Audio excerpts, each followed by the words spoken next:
Και προπαντός αυτό που είχε ήταν αυτό το βελουδένιο μάτι.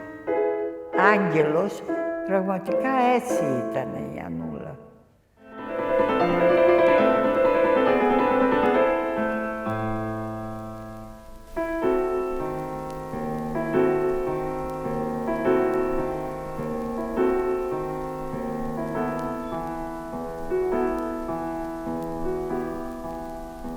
Πήγα στη σχολή της τέχνης να δω τι γίνεται και ενθουσιάστηκα και είπα εντάξει, θα σπουδάσω τέχνη.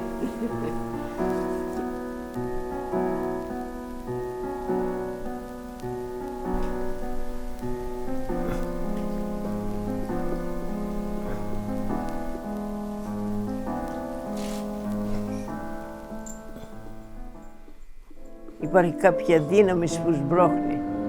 Πιο πολύ, πιο πολύ, πιο πολύ και στο τέλος βγαίνει η ελευθερία. Και εννοώ ότι η ελευθερία δεν έρχεται μόνη της, αλλά έρχεται γιατί χιλιάδες ανθρώπων έχουν κάνει μεγάλη προσπάθεια.